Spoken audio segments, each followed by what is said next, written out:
an architecture that is influenced from the past, so that adapt to the present, and shaped by the way of living, and it reflects the place and the time. So I thought it's the beginning of my lecture just to give a little bit of understand, give the background where my architecture plays, because the site or the where the building locates is very important in our practice, because that we're trying to understand and trying to capture the essence from the site and trying to get the spirit of it and interpret it in an architectural form. So begins with that. I'm trying to give a location just to understand the context or the scale of the where I come from and where I'm studied architecture. So having said that, so everybody knows that Sri Lanka, that where I'm born and learn architecture and then practicing most of my time. So it's a very tiny island with these 65,000 square kilometers and with the 22,000 million people. So it's very comparatively very small. But having all that as an island, it's very sensitive, and again, we are blessed with the monsoon rain, and we get 2-season monsoon, and with the sun. So these are the factors that we consider when we are designing in our country or where we can get like challenges. So if you can see, it's very sensitive environment and land with the coastal to the mountains. So the climate change from place to place. So as I said, the history, that architecture from that country, from that 3rd century, it may be adapted from the Buddhist ethos. So I think that shapes the way of living and the people. So that's why it's everything what I'm trying to say from the beginning is to reflect the architecture where people live. And this is designed for the people. And Buddhism is a key element that it shapes our lives or culturally or the society. It's reflect as a ethos or a philosophy of way of living. So it shows within the architecture that we have seen from 3rd century, and it is just to get idea about sustainability, for example, that what we are trying to practice. But if you take what is sustainability is what is available material and try to make a minimal impact to the nature or the site and build less, design only for the need, not for excess. And material available is what we are trying to use from that time to now. And our now practice, even we're trying to continue with project to project with what is available from the locally available material. So these are the key things that we are trying to focus in our practice. So then how we can build less, but still we can see inside and outside connection. So we can feel grand or luxury by connecting with the nature. So that's maybe the lessons that I can see from the past to the present. So that connection we're trying to understand in a contemporary way that we can enjoy. So, and again, the journey, the temples, it can be even monasteries, but still that architectural language, how that it collaborate with merge with the landscape is more important. So I go to my practice with this small introduction. So it's actually almost 20 years for this year. It started in 2005 with a very small team, and we'll still have this team with me. That is a blessing to have a team who have known me for a long time. And this is where I started my career. In 2005, we changed and adapted the small annex and add a few things that I wanted to convert to as my space. And you can see that how we trying to work with the models and very close connection with the team. And this was from 2005, and then we moved to another space in 2015, our own space that we're trying to understand more deeply into the practice, how we can connect with the client and then the team and more working. But the same principles we followed from that time to now, there's no big difference.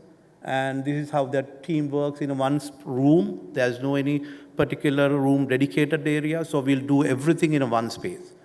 So this is the most of my team that is working all around with these 20 years. So I'll go back to my projects straight away. So this is like a timeline of these 20 years, and these projects are different. I might select a few from this, but you can see different contexts, different ideology, and using the understand about the topography and then the climate, it changed the architecture. But again, the material is what is available and what it supports for the concept that I want to enhance with this design.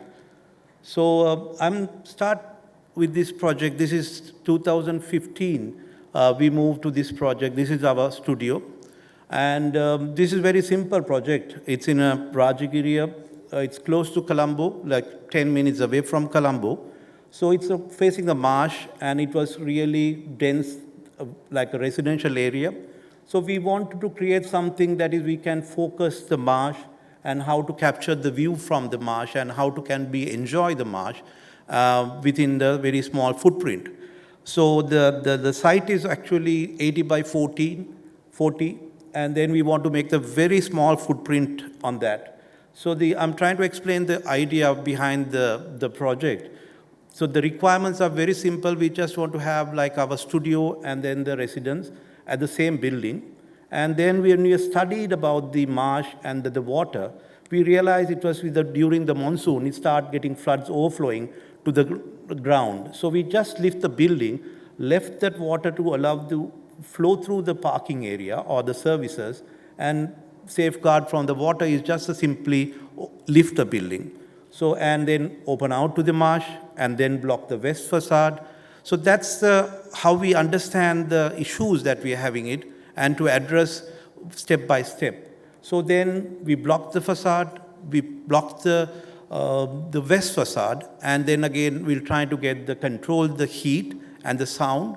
So the design is almost like a fortification to control the noise and the heat.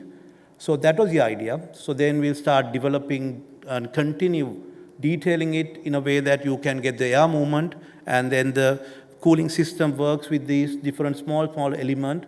And so then we continue to detail it. So just to have an idea about ground floor is just like services. And from that, we'll go to the office space or the studio, where you come from the wide steps and then you open out to the marsh. So that's a simple idea.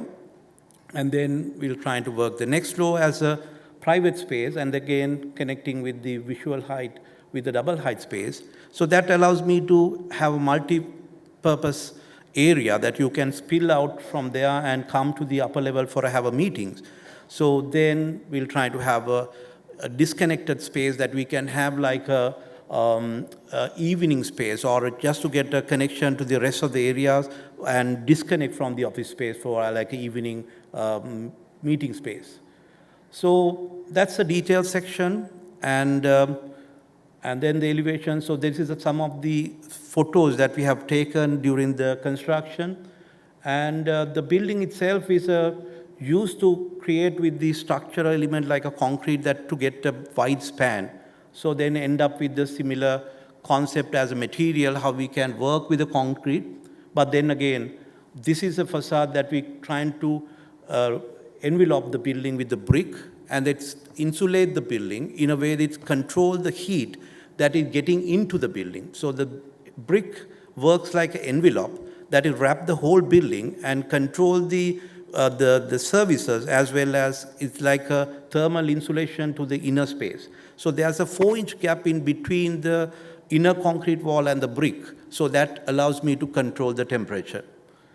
So we try to use the reclaim stones and much as possible, all the material from available material, and reclaim wood for the doors and the stones that we have using from the estate that they have removed to make that building concrete or the tiles. And then we try to take them through the wide steps, and journey comes and end up with the polished floor that the material change and gives you subtle the understanding about you are changing the space and then changing height, and then again going to a wide space that it changes the volumes. So that gives you, you don't need to talk about the space, but when you're walking through the spaces, you're trying to change their mindset. So that is the understanding about it. So then it's simply trying to cut down the glare by using the concrete, and the workspace, and then the upper level that is connecting with the double height space and the overlooking the marsh that's framed in a different way. So each space I'm trying to get a different quality and different aspect of the marsh in a different frame view. So you can see the filtered light in the evening, and it controls and dramatic space and create a beautiful patterns in the evening. And that's the gap we're trying to create to bring the less light, but the wind through the space. So that turns into the bedroom, and again, very tiny rooms, but you just get the big when it connects with the outside. So that the visual connection makes the space bigger, but the functional space is very small. So then we're trying to work with the different elements and then the material, and then at the top level, you're trying to connect with the landscape where it belongs. And again, there's no boundary. So the boundary is like there's no connection. So there's always connected with the outside landscape and inner landscape. So that makes it you are beyond the boundary. So after this project, we recently add or extension to the studio. It's called Soul Studio. So it's a space for design and music. So it's like a community space. We were trying to understand what we are missing is we want to extend from the studio to another space. It's a very close by space. It's like a walking distance to the studio. And you can see it's like you can walk to that area. So it's very close by. We had a property. So then we try to make that connection, how we can connect with the society in a way that we can collaborate with the like-minded people to bring artists and musicians and architecture and all that be combined and stay in one room. So it can be workshop space, it can be exhibition, and it will just open. There's no any program in it. So the idea of the building is that very simple. What we have is like we had an apartment behind. So if you take this, so that apartment is actually behind that a square block. So we want to control the visual link to the apartment. So we build the building around the apartment in a way that whenever you enter, you are not seeing the apartment. So that was happened after I purchased the property. So then we slowly developed the concept in a way that leave the ground floor totally open and connected with the garden. So it's a very simple plan and design. So you can see the less built space and more garden space for this project as well. And then we'll try to give accommodation or residence for the creative people. So we just create one room there. And then I want to add my collection and have a space for the music. And that's it. So very simple idea. And then we're trying to work with the similar concept for that to make that building to be like fortification, like then we control the sound and inner sound as well. So we created a space that you can enjoy the garden within the space. So for that, we wanted to make a textured wall in a way that very cost effective as well as durable and no maintenance. We use these cement blocks that normally used for the construction in a different form. We cut it into half and use the facade that we normally bond with the cement as a material. So that ends up with this. So the texture that is getting is really beautiful in a way that with the shadows, and it very economical and again cheap, and there's no plaster, there's no paint. So it trying to make that itself a beautiful texture to the building. So as you come, you have a parking space, and then your journey starts through that gate. So we'll try to make an open pavilion that is totally connected with the garden. And this is where I wanted to have an interaction. So it continues to a space again. We use the topography of the site in a way that it can be stepped down and play with the different volumes. And we're trying to make everything is more like a reuse material, even including the furniture. And stones have been used for the pool space, so that is like more additional to give a value to space and luxury. So from the staircase, it leads into a single bedroom unit, again facing the tree and focus the tree as an element. And then beyond that, we're trying to connect a library space that is going to be supportive space for the room. So continue with that and the same material and trying to detail in a way that you can get cross ventilation with the perforated wall. And the same material had been used for the entire building, and we'll try to make everything sustainable in a way that it can be cost effective and design or craft in a way by using the L angles and very less cost. So that's the only connection that I wanted to have it with the neighbors or the back building. So it's framed the sky when you're sitting on the ledge. And then journey continues to the upper level, and we're trying to work and play with the light and ventilation through the building. And that's the space I want to create for the music and the cinema as well. So we're just trying to improve it, still in developing the space with the music and the, and that's end up with the rooftops. So I have a small video clip so to get you a better understanding about the spatial quality. As another example that I'm trying to take it, how that material has been developed in a way that cleverly understands the technology. In the 13th century, when it comes to this timber, so the brick, the stone has been replaced with the timber in the Kandyan period. So this was, I thought, a very clever idea how that timber can be lifted from the ground that is, detached from the termite attacks. So they have used the stone pillars. It's called Tampita Vihara, and it still exists in the Sri Lanka. And it's simple building, but the technology, how they have cleverly understand what is available and how we can use and adapt in a way that any condition. So I thought this is a nice way of understanding material. And then again, that has been same concept has used for the Ambalama. This is another 14th century resting place. It's just a functional space for rest and have a meal and sleep and go. So it's just a lift from the ground with the boulders. So with that idea, I'm just not trying to bring any same flavor of it, but to how we can lift the building in a condition to safeguard the building.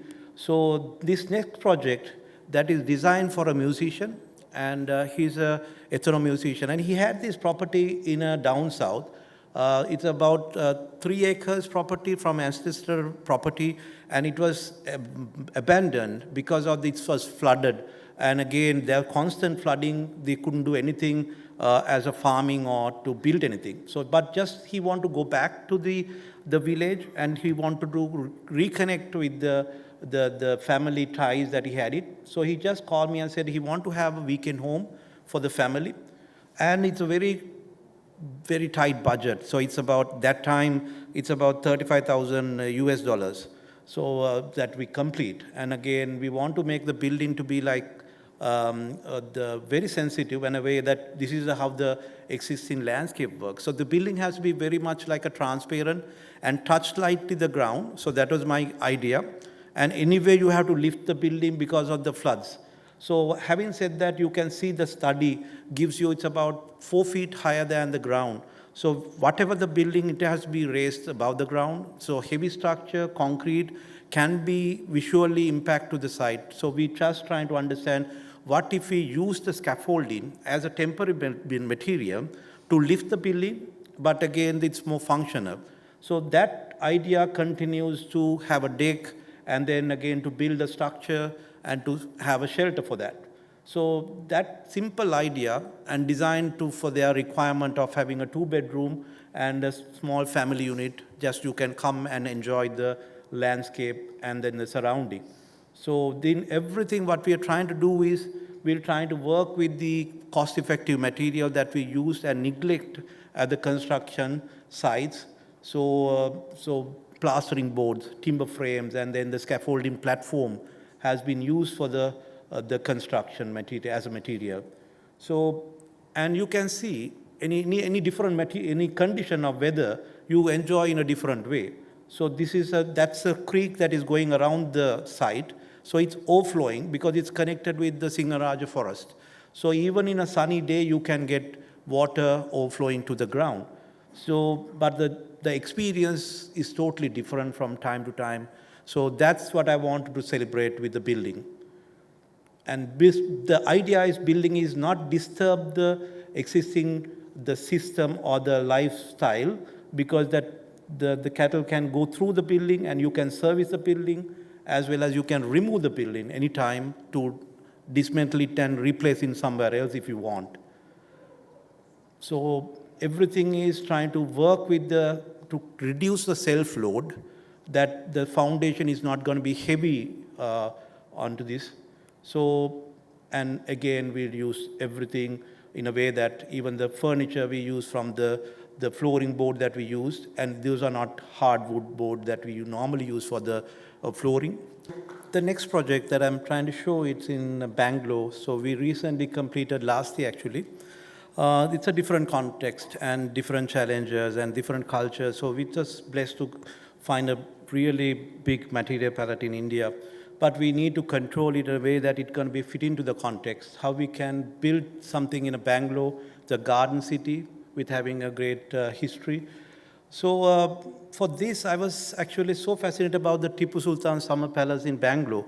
So I was so fascinated about how the building can be, actually function with the very small rooms, but with a double veranda that is connected with the garden, and again it filter the light and filter the temperature and makes it more cooler. So that idea just want to trying to connect with the contemporary living, how we can have the double veranda can be enjoyed. So having that extended eave that allows you to connect with the outside without any weather, without exposed. So that was the key thing. And this is designed for a very young family.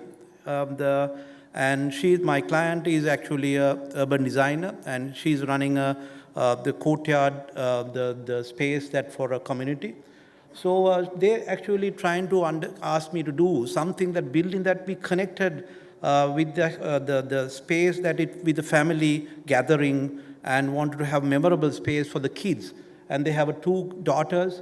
And when we're trying to understand the material, we're trying to filter the material that it can be supports the concept of how we can bring that flavor of India to it. And again, not only the material, the spaces can reflect the culture and celebrate the functions. So that the idea, the concept is very simple. It was actually 60 by 42 blocks they have combined, and because it's facing 2 roads. So the building is just trying to address that idea of how we can have a facing 2 roads, how we can address to it. So the idea becomes very simple. So we just have 2 pavilion, one facing the main road or the south facing, and the other one is facing the other direction. So the main house is actually shifted to create the courtyard, and that helps me to focus that center space as a family gathering.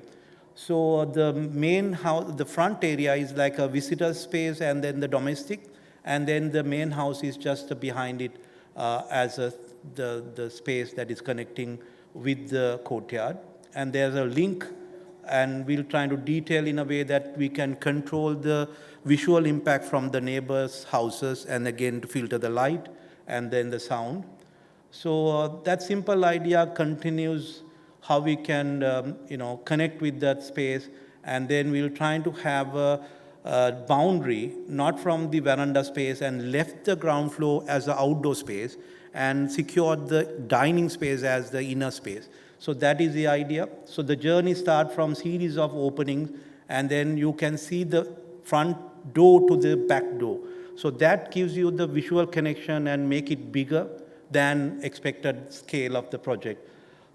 So that is a journey, and we make use of the steps to the level that is existing, and it breaks the spaces and different volumes and connector function.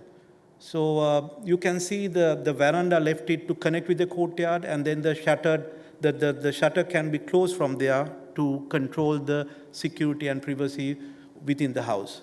We're trying to work what is available and very simple furniture palette. And then the color started with the different master palette. Then again, we wanted to get the texture with the earth pigment without adding any maintenance. So that the whole house we'll paint with the plaster with the pigment plaster to get that character to the space. And different volumes. And again, big windows allows me to connect the outside trees and make it looks like belongs to the house.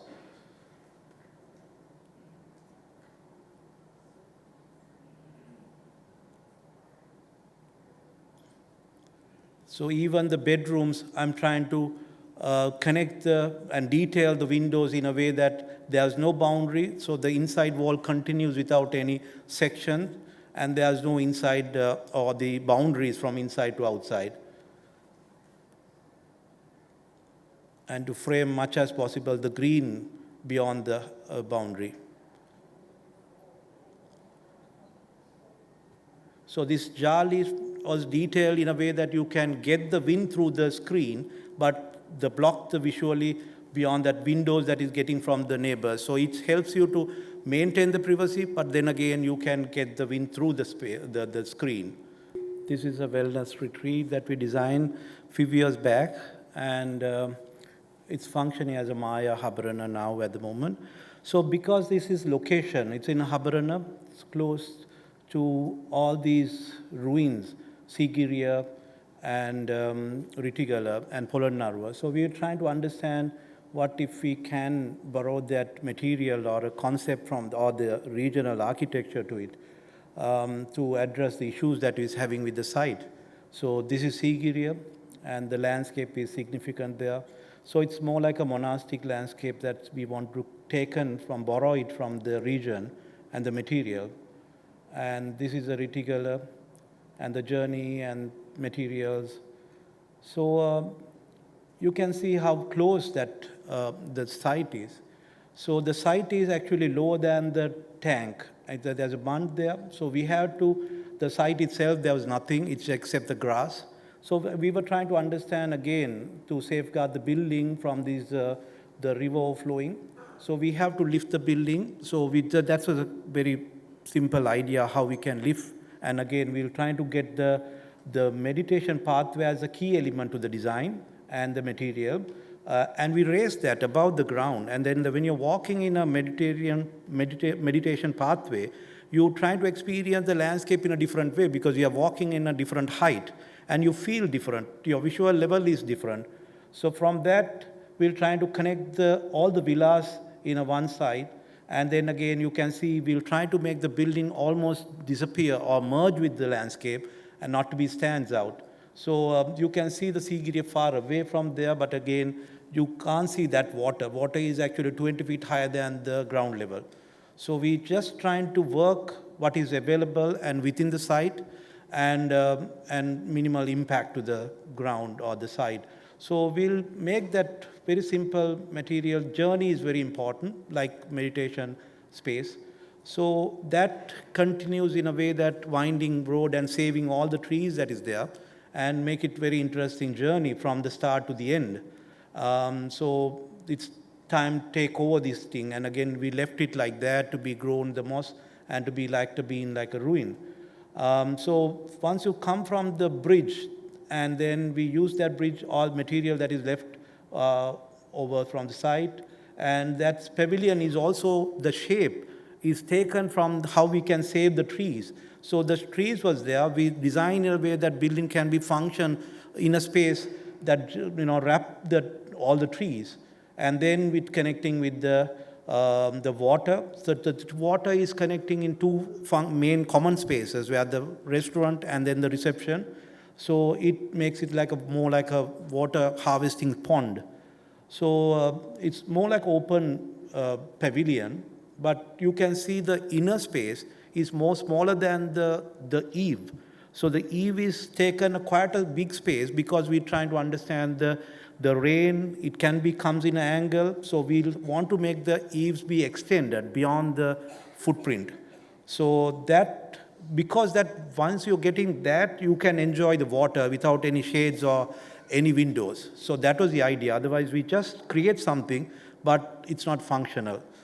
So that space continues, and again, that journey to the villas, we'll try to use the same language to it, and same material has been taken to the villa, and then it's like a family unit that is going to be 2 stories, and but to again frame the neighboring farmlands. So same concept taken into the inner space, and even including the washrooms. So the single villas also taken the similar concept in a way, but it's a bit of a more floating effect that gives you, and we created a little bit of a pond, like a water collecting areas, and again the landscape will be changed in time to time. So in a good rainy season, you get a pond. If it is not, it becomes a wild grasses space. So that continues, and to enjoy the landscape, that was the main idea. So that journey continues from there to the restaurant blocks. So the restaurant is again with the quite a water harvesting pond. And again, as I mentioned, the eave has been extended from beyond the floor plan to safeguard the inner space without adding any shelter or screens. So it makes the building float over the water like a lantern. And that journey continues again to the pool space that I'm trying to frame the farming land, and to very simple space. And the journey ends at the circular space where it looked like a meditation space, and that's the final, the area that they have a yoga treatment and an evening gathering. So that space is the end of the journey to trying to feel nothing once you go in there.